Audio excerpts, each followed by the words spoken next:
Aujourd'hui, à l'occasion d'un déjeuner, j'ouvre deux bouteilles de vin très différentes venant de nos voisins italiens et espagnols. Et donc, je souhaitais les déguster et puis pas forcément les comparer ou dire lequel est meilleur, mais évidemment, ce sont deux expressions, deux terroirs différents. Les deux sont des vins d'assemblage. D'ailleurs, certains cépages sont communs aux deux. Je le vais commenter dans un instant. Et ce sont deux bouteilles qui me sont parvenues de manière très différente. Alors, la première, ça s'appelle Cervolas. C'est un vin en Catalogne que j'ai retrouvé dans mon armoire à vin, qui a dû m'être offert parce que je ne pense pas avoir été conscient de ce vin jusque-là. Je pense que quelqu'un invité à déjeuner ou à dîner chez moi avait apporté la bouteille. Et donc depuis, je me suis renseigné pour comprendre d'où venait ce vin. Donc effectivement, je pourrais vous en dire un peu plus dans quelques instants. Et le second vin est un grand classique de la maison, on va dire. C'est le Petra, donc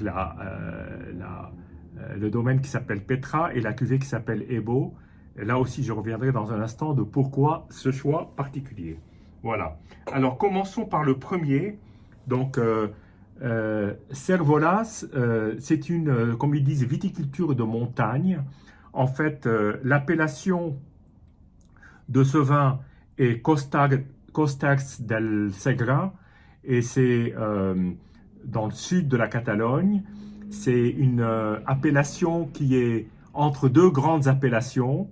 D'ailleurs, les vignes se trouvent justement au confluent du Priorat et du Montsant. Et donc là, c'est des vignes d'altitude. On est entre 400 et 500 mètres. Et c'est une complantation sur plusieurs parcelles. À savoir, il y a 4 cépages. Il y a un cépage qui s'appelle Ull de Llebre, l'œil du lièvre. C'est en fait ni plus ni moins que le Tempranillo, mais c'est comme ça qu'il s'appelle dans la région. Il y a le grenache noir, donc le grenache classique qu'on connaît en Aragon et bien entendu dans le sud du Rhône. Il y a de la Syrah, évidemment qu'on connaît dans le nord du Rhône et en Australie. Et puis il y a le Cabernet Sauvignon qui est évidemment un cépage bordelais. D'ailleurs, c'est ce Cabernet Sauvignon qu'on retrouve dans cette cuvée Ebo de Petra, qui est en fait un Cabernet Sauvignon, Merlot et Sangiovese. Donc Sangiovese étant le cépage principal de la Toscane. Là aussi, je reviendrai dans un instant là-dessus. Alors, on va peut-être commencer par le Cervolas, si vous êtes d'accord, mais je pense que vous serez d'accord. J'ai préféré commencer par le vin plus âgé. Je commence toujours par les vins plus âgés, je termine par les vins plus jeunes, parce que les vins plus âgés sont en général plus affinés, et donc parfois ils sont peut-être moins bruts encore. Et je voulais faire aussi un commentaire sur le verre que j'utilise depuis quelques dégustations, qui est un verre qui a cette forme-là. J'avoue que depuis que j'ai commencé à déguster dans des verres comme cela, d'ailleurs c'était au Cave Le Grand, j'ai trouvé une assez grande différence pour en tout cas percevoir toutes les caractéristiques rapides du vin. Donc il y a la première marque qui s'est illustrée avec des verres comme cela, c'est Zalto, qui a eu un succès énorme. Aujourd'hui, il y en a plein d'autres qui le font, en particulier Spiegelau, qui est un des grands verriers, et aussi Lehmann, je crois qu'ils sont en Alsace, en France. Voilà. Donc, alors, pour commencer, sur ce vin, si j'ai bien perçu, en fait, il est fermenté et il y a un premier élevage dans des cuves de 400 litres, et ensuite il passe en barrique pendant 1 an. Et c'est de l'agriculture, autant que je pense, c'est de l'agriculture écologique. Donc c'est un vin qui est certifié bio. Voilà. Et donc il y a donc ces quatre cépages. C'est pas c'est pas un grand domaine. Donc la production est quand même pas énorme. C'est une petite production. Et c'est un vin d'altitude entre 400, 500, 600 mètres. C'est intéressant de le savoir. On n'est pas très très loin de la mer, mais on est quand même déjà à l'intérieur des terres. Alors, la couleur est très différente du deuxième. Je vais déjà les superposer parce que la couleur du deuxième est beaucoup plus évoluée, mais à la base, ce vin est beaucoup plus évolué en couleur, pas en bouche. Et je reviendrai là-dessus dans un instant. Donc, ce Cervolas, qui a ce surnom des Garrigues, Las Garrigas, en catalan, mais ça s'écrit exactement pareil qu'en français. Donc, une belle couleur pourpre, vraiment superbe, très brillante. Alors, le premier nez est un nez de fruits avec de fruits rouges. Je dirais presque que je sens presque un nez de Cabernet. Je ne sais pas quelles sont les proportions des différents cépages. Mais il y a un nez épicé. Il y a un petit nez de carton que je trouve parfois sur des vins. Mais ça, c'est parce qu'ils ont peut-être besoin d'un peu plus d'aération. Cette bouteille-là, je l'ai ouverte il y a de nombreuses heures. À vrai dire, je l'ai ouverte la veille, justement pour qu'elle s'aère. Et il y a ce léger nez de carton. Et puis, il y a beaucoup d'épices qui ressortent. Plutôt des épices de type provençal.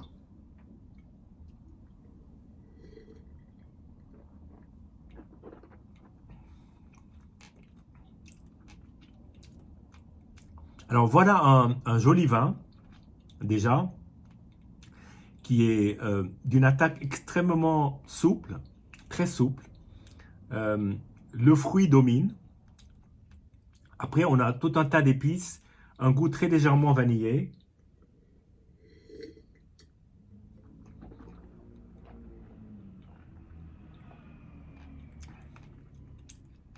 C'est un vin qui a du corps, qui a d'une belle matière, légèrement chaud en bouche, malgré une fraîcheur. Donc, il y a ce côté frais à l'attaque et ensuite, il y a un peu de chaleur. Mais c'est un très beau vin. Assez complet et surtout avec une très belle persistance. Je retiendrai plutôt la fraîcheur que le côté un peu chaud.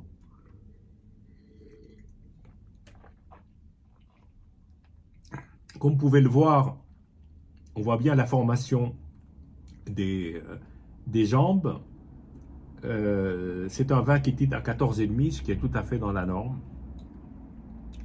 Et c'est un vin sans lourdeur, mais juste cette pointe de chaleur. Et une assez jolie amertume. Alors maintenant, on va passer au Ebo 2019 de Petra. Alors, je l'ai ouvert en particulier parce que j'ai une bonne amie qui porte le nom du domaine, qui fêtait son anniversaire cette semaine. Et donc, j'ai pensé à elle et j'ai ouvert cette bouteille.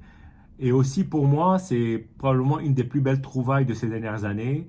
Je peux dire peut-être sans sourciller qu'il s'agit d'un des meilleurs rapports qualité-prix de la planète.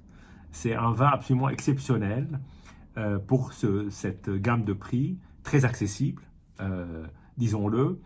Et c'est un vin qui est fait avec énormément de soin, dans un domaine relativement nouveau, qui a été créé ex nihilo par le propriétaire de Bella Vista, qui est un des plus grands domaines de Franciacorta, c'est dans la région nord de Milan.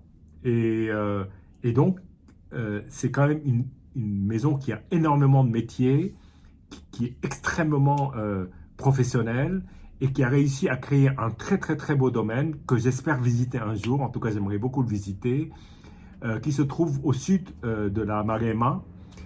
Donc à quelques kilomètres, 30-40 kilomètres de la zone de Bolgheri. Donc il n'est pas sur l'appellation Bolgheri, il est plus au sud. Donc c'est un vin de Toscane. Et il cultive bien évidemment, comme ça se fait beaucoup dans cette partie de l'Italie, de la Toscane, les cépages bordelais. Donc ils ont une cuvée qui est un super toscan, qui s'appelle tout simplement Petra, que d'ailleurs j'ai eu l'occasion de déguster face à face avec un Ebo. Et j'avais été assez surpris d'ailleurs de trouver que le Ebo se battait très très très bien par rapport à un vin qui était d'une toute autre gamme de prix. Et là, on est en Toscana Rosso. Voilà. Donc, il y a du Sangiovese dans celle-ci. Il n'y en a pas dans le Super Toscan.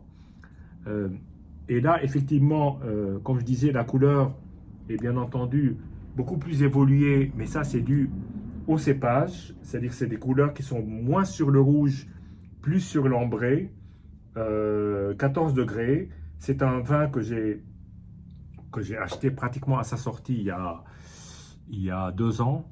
Maintenant, on trouve, je crois, le 2021 en vente. Et j'ai eu l'occasion souvent de revenir sur ce vin.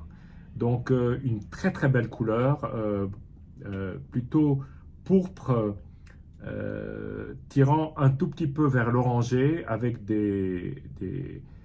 un contour qui donne toujours la sensation avec ce vin d'être évolué, mais je pense aussi c'est dû en partie à l'élevage.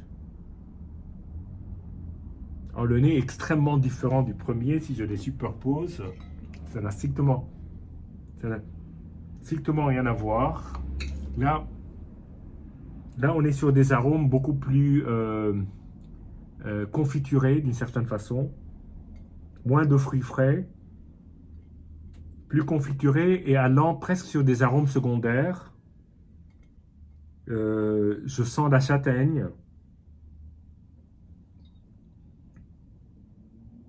très légèrement chocolat. C'est un nez très fin et bon, il titre à 14 degrés et on voit moins la formation des jambes qu'on pouvait le voir dans le premier. En tout cas, déjà au nez, on sent moins d'alcool. On ne sent pratiquement pas. Il y a presque un côté de ce que je peux trouver dans les épices de la Chartreuse, assez curieusement. Et en tout cas, c'est un nez magnifique.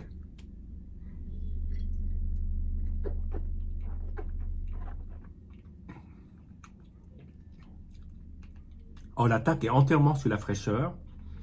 On a tout de suite une matière très diffuse qui fait penser aux fruits, mais aux fruits macérés presque, confiturés avec des tas d'épices.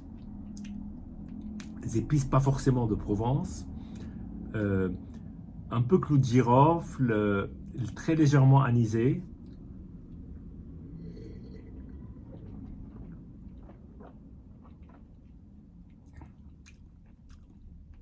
Puis une grande fraîcheur et une belle persistance tout le long. Un vin assez homogène, relativement facile à appréhender, mais en même temps en ayant quand même une belle base de matière qui en fait un vin vraiment superbe. Donc voilà, avec ces 2 verres de vin, je vous souhaite une très bonne santé et puis à très bientôt.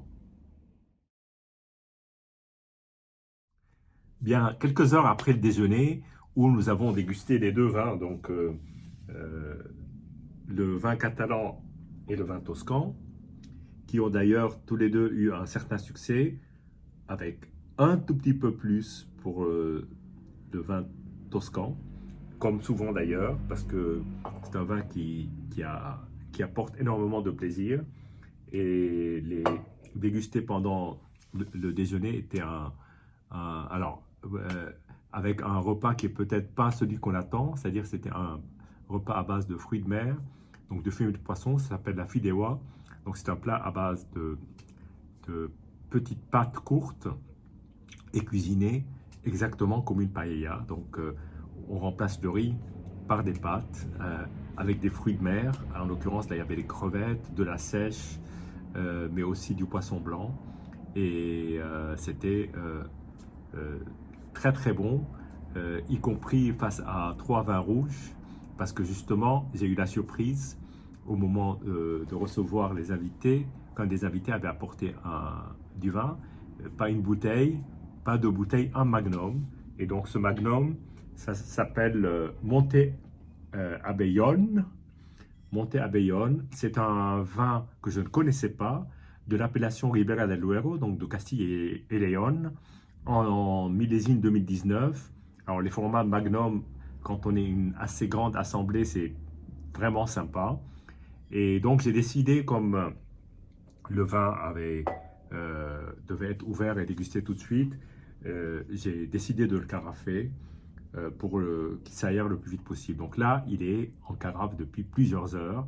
J'ai eu l'occasion de déguster à table. Nous avons eu l'occasion de déguster à table, comparé avec les deux autres vins, évidemment sans chercher à opposer les uns contre les autres. Et puis, nous avons dégusté en apéritif, de manière à pas forcément qu'il y ait trop d'interaction avec la cuisine et qu'on puisse effectivement apprécier le vin tout seul. Et puis évidemment à table, alors avec cette super paella, super pidewa plutôt qu'une paella. Bien, alors je vais vous le commenter. Là, je me suis servi un petit verre. Alors déjà, la couleur est quand même très foncée, presque noire. C'est une très belle couleur, encore avec des reflets violacés, signe d'un vin quand même assez jeune. C'est un vin qui est en altitude, dans une région qui est plutôt chaude en été et plutôt fraîche en hiver, très fraîche en hiver. Et donc on est à 900 mètres d'altitude, ce qui est quand même assez haut par rapport à ce à quoi on est habitué en Europe. Évidemment, on n'est pas dans les altitudes de certains vins du Chili, mais là, effectivement, 900 mètres, c'est quand même pas mal, c'est quand même très haut. Voilà, et donc je vais goûter, regoûter quelques heures après. Alors c'est un vin, donc c'est la cuvée qui s'appelle 14 mois en barrique. 14 mois en barrique parce que le vin effectivement passe 14 mois en barrique. Euh, il y a une autre version 5 mois en barrique et en fait ça dépend des parcelles qui sont choisies et des vignes qui sont plus ou moins anciennes ou plus ou moins vieilles qui rentrent dans cette cuvée plus haut de gamme que les autres cuvées, sachant que ce domaine-là produit à la fois des vins en Ribera del Duero, en Rioja, en Rueda, qui est le pendant de Rioja en blanc, même s'il y a du Rioja blanc, mais c'est plutôt l'appellation Rueda. Et donc, dans les rouges, c'est vraiment le Tempranillo qui domine. Là, on est sur un monocépage et non pas un assemblage comme j'ai pu le décrire pour les deux autres vins. Donc, on est vraiment sur du 100% Tempranillo. Donc, pas d'autres cépages dans le vin. Alors, ce qui m'a surpris, ce qui continue à me surprendre, c'est que 14 mois de barrique et on sent pratiquement pas l'élevage. Il est absolument pas boisé, comme certains vins peuvent l'être. Ce côté boisé qui, en général, moi, personnellement, ne me plaît pas beaucoup, mais qui peut plaire à certains amateurs de vin ou consommateurs. Et là, du coup, effectivement, sur les arômes au nez, c'est vraiment très sur le fruit. C'est assez puissant. Un nez quand même assez expressif. D'un fruit mûr, assez mûr. Peut-être légèrement épicé, très légèrement vanillé, qui pourrait peut-être faire penser au passage en bois, mais c'est hyper discret.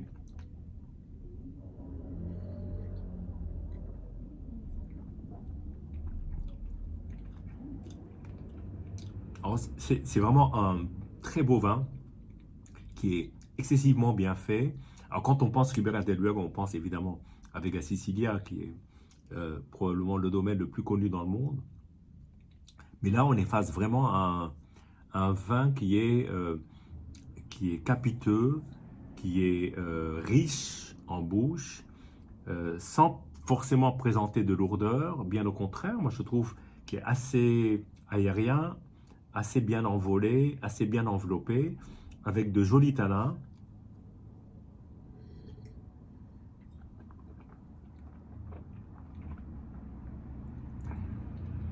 Un toucher en bouche qui est vraiment très agréable. Il y a surtout cette matière tannique qui est sans amertume, aucune. Il n'y a aucune chaleur dans ce vin et au contraire beaucoup de fraîcheur. Il y a beaucoup moins de chaleur que ce que j'ai pu trouver par exemple dans le Cervolas, le vin de Catalogne. Et tout en ayant quand même une matière assez solide et puis une belle fin en bouche.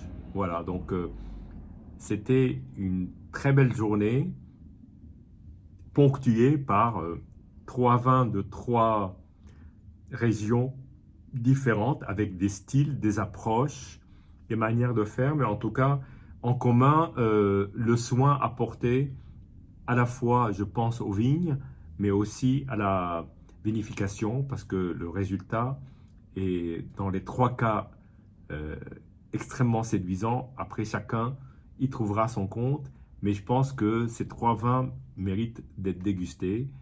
Pour deux, ce sont des découvertes totales dans lesquelles je n'ai eu aucun apport, parce que je ne les ai même pas choisis à la base. Et puis il y en a un, évidemment, qui est un vin fétiche, qui est le Toscan, que je déguste régulièrement, qui pour moi est un bel exemple de réussite dans une gamme de prix extrêmement accessible. Voilà, 3 beaux vins, une très belle journée, comme vous pouvez le voir.